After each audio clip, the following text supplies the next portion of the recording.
In a silent corner of New York, there once stood a tree that stopped even the greatest bonsai masters in their tracks. A Sargent juniper known as Fudo, a survivor from Japan's mountains, shaped by decades of wind, stone, and human devotion.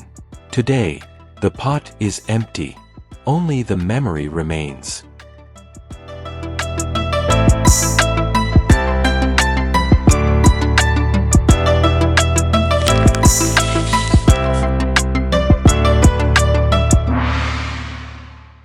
This is the story of how Fudo traveled from Japan to the CV Star Bonsai Museum, became the soul of Brooklyn's collection, and why its death marked the end of an era. We'll trace its origins, the philosophy behind its name, its legendary form, and the final years before it faded. Not technique. Just the truth, the history, and the spirit it left behind.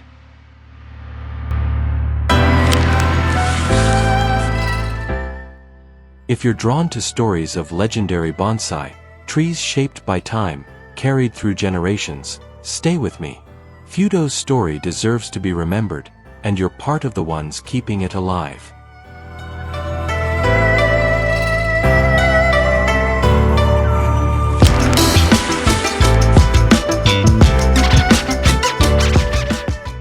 This series was created for one purpose: to document the rarest bonsai ever shaped by human hands and the harshness of nature. These are trees you can't easily find anymore, some gone from the wild, some lost to time, and some preserved only through photographs and the memory of those who cared for them. We're not here to chase trends. We explore the stories that shaped bonsai culture itself, stories of endurance, survival, and the fragile relationship between nature and time.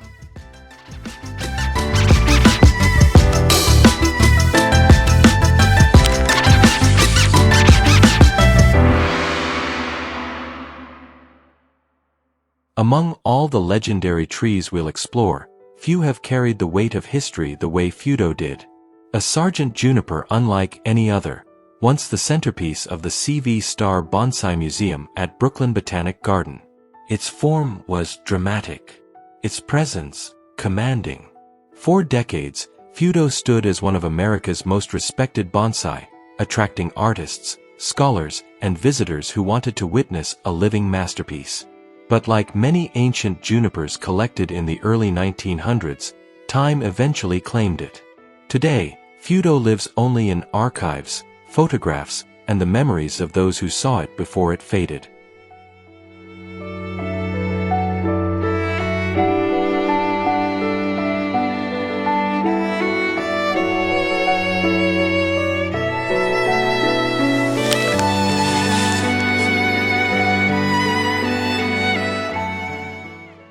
Fudo's story fits the heart of this series, the philosophy behind a tree's existence. It's not about wiring or styling, it's about what a bonsai becomes after surviving mountains, storms, and the hands that shaped it. Fudo embodied immovable resolve, the meaning behind its name. Its death reminds us of a truth at the core of bonsai. Everything beautiful is temporary, but the lesson it leaves behind lasts longer than the tree itself.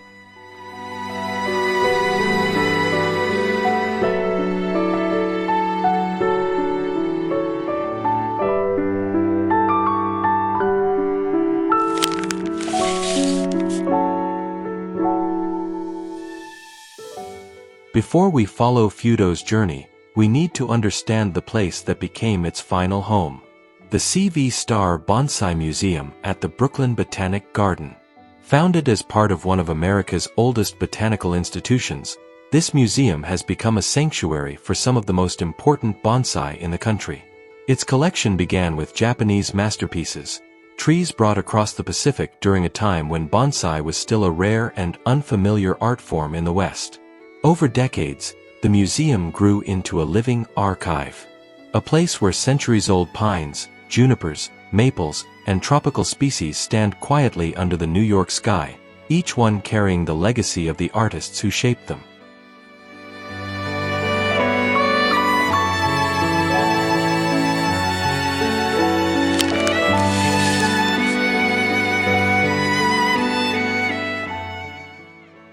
The CV Star Collection is more than a display, it's one of the strongest bridges between Japanese bonsai culture and the American bonsai community. Many of these trees survived through wars, relocations, storms, and decades of shifting climate. Some were collected from harsh Japanese mountains long before modern conservation rules existed. Others were gifts from masters who believed these trees deserved a global audience. This museum doesn't only show bonsai. It preserves history, craftsmanship, and, most importantly, the spirit of each tree.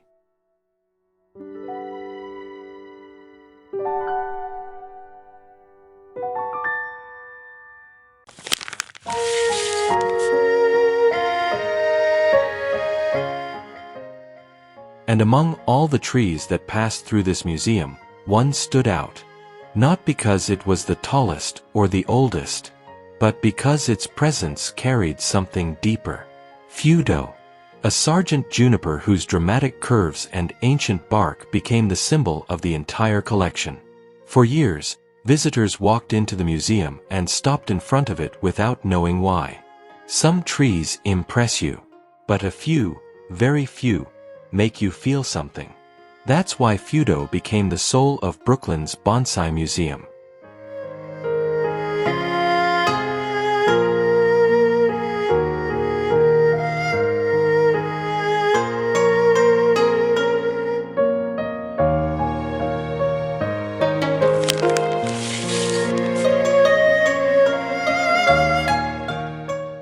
Before Fudo became a museum icon in New York, it lived a very different life.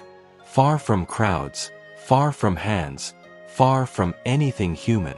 Its story began in the mountains of Japan, where sergeant junipers cling to cliffs and survive on almost nothing. These trees grow slowly, painfully slowly, twisting their trunks against the wind, sand, and heat. Every scar on their bark is a record of a battle with nature. And from this unforgiving landscape, the tree that would one day be called Fudo was born.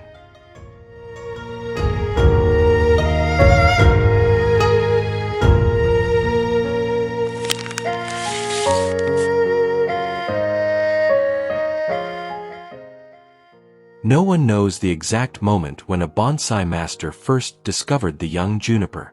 But based on its structure, those natural sherry lines, the powerful deadwood, the movement that looked carved by storms, we know this.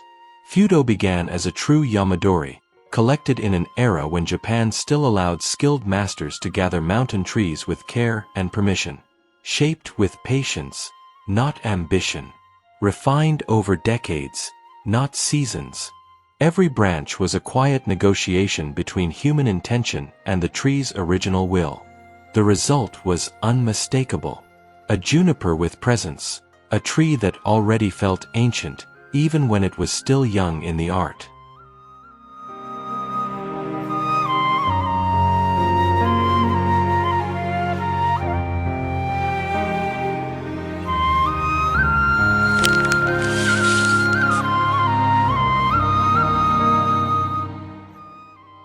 At some point in its early life, the tree earned its name, Fudo. Named after Fudo Mayu, the immovable one, a guardian figure in Japanese Buddhist tradition. Not because the tree was massive, but because its character radiated strength. A trunk that refused to break. A form that looked like it had survived centuries of storms. The name wasn't decoration. It was recognition. A way of acknowledging the spirit the tree already carried before it ever reached American soil.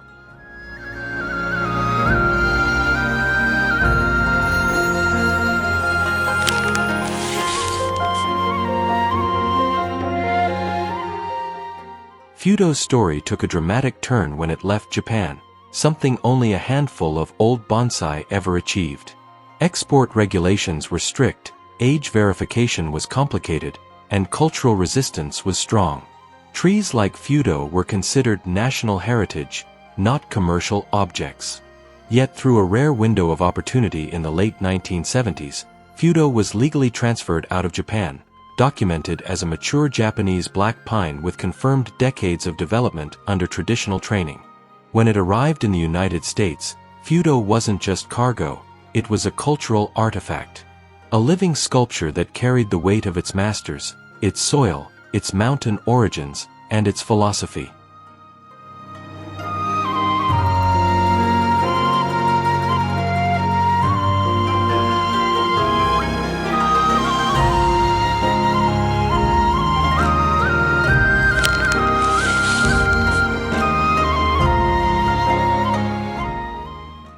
In the US, Fudo entered a new phase, one shaped by international exhibitions and direct involvement from Japanese bonsai figures, including Masahiko Kimura's circle of influence. Fudo gained recognition as a bridge tree, a living link between Japan's old-world bonsai culture and America's rising bonsai movement. Photographs, workshop archives, and collector records from the 90s show that Fudo became a reference tree, a benchmark for structure, age, and character. This was the era when Fudo matured into legend. Every show, every exhibition, every article added another layer to its mythos.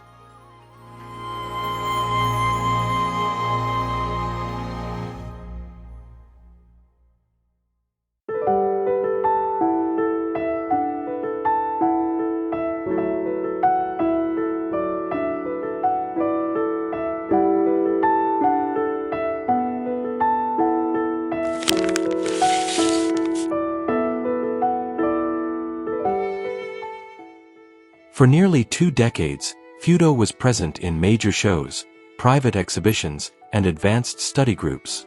Articles described it as a symbol of perseverance, a tree shaped by storms, masters, and borders.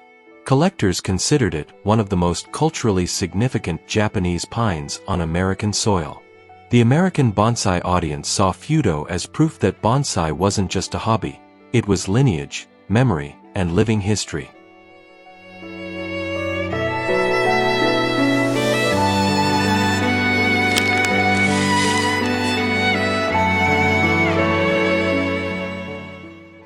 No tree, no matter how legendary, escapes time.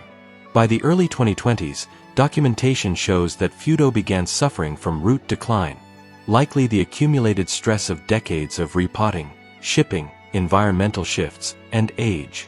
Despite treatment attempts and expert care, Fudo eventually died, a quiet end for a tree that lived more than a century and crossed continents. Today, only photos, exhibition records, and the memories of those who saw it remain.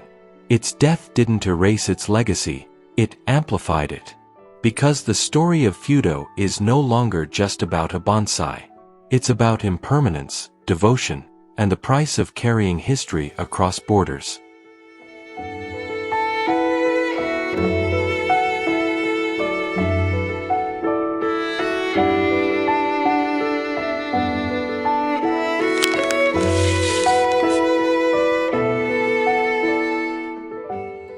The name, Fudo, wasn't chosen casually.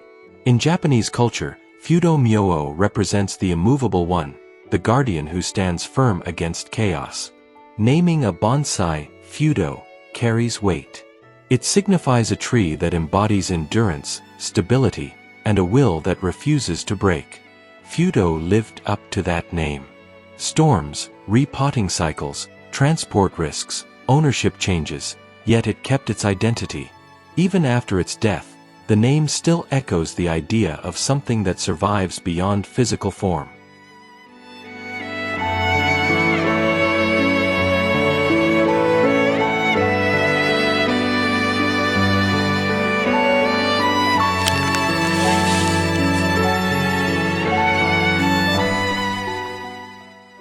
Fudo wasn't famous only because it was old. Its structure followed deep-rooted Japanese aesthetic principles: sharp movement, powerful trunk lines, a stern presence, and a form that suggested resilience rather than perfection. Some described its silhouette as Yosei no Katachi, a form shaped by the spirit of the mountain.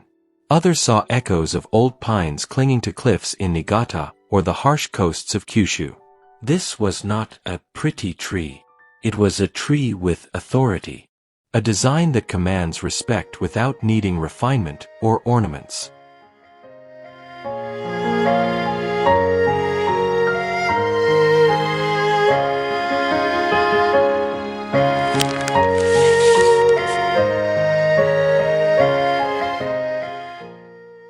Every scar on Fudo told a story: wounds from wiring, dead wood from age, bark thickened by tension and stress. In Japanese bonsai philosophy, scars aren't flaws. They're evidence of survival. This is what made Fudo more than a specimen. It became a metaphor about persistence, about carrying history without collapsing under it. Even in death, Fudo's narrative forces us to confront an uncomfortable truth. Bonsai are temporary. Legacy is not. And the value of a tree isn't measured by how long it lives, but how deeply it impacts those who witness its journey.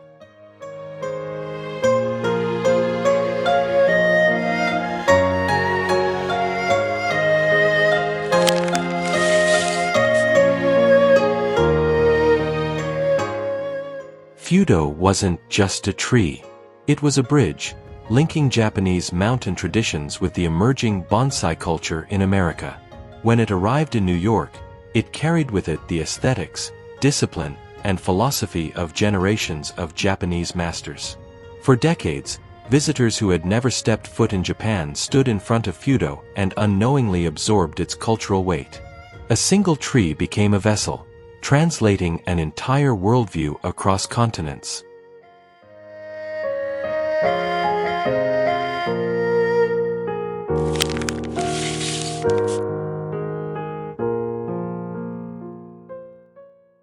When Fudo died, after roughly half a century in Brooklyn, it wasn't just the loss of a bonsai. It was the loss of a historical witness. A living artifact. A tree that had survived mountains, masters, storms, and time. Only to fall quietly, like many ancient things do, without warning, without spectacle. Its death forced the bonsai world to face the truth that we often avoid. That even the most revered trees have an endpoint. And that caretakers don't own legacy, they only hold it temporarily.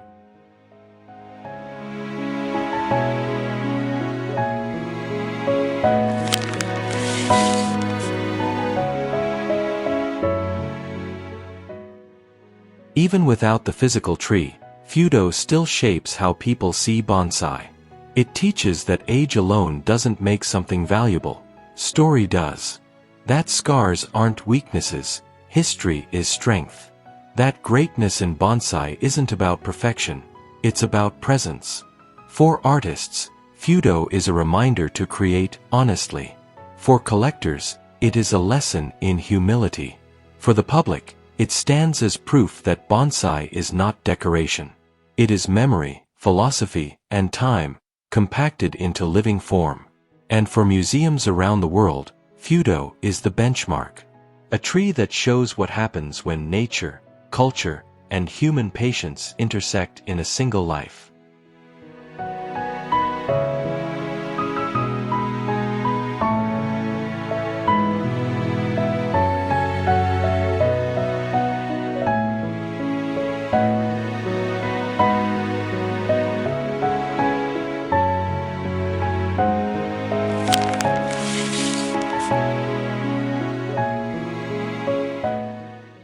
Fudo is gone. But like every legendary bonsai before it, the tree didn't disappear, it transformed. What remains now is not the wood, not the branches, not the form, but the presence it once carried. And presence lingers long after the living body is gone.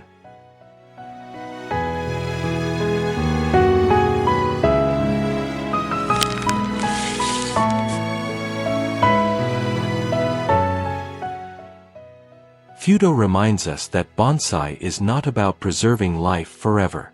It's about understanding that everything on this earth has a lifespan, and using that time to create something meaningful. A tree can die, but the story you shape with it, that's what people remember. And that is what Fudo leaves behind for all of us.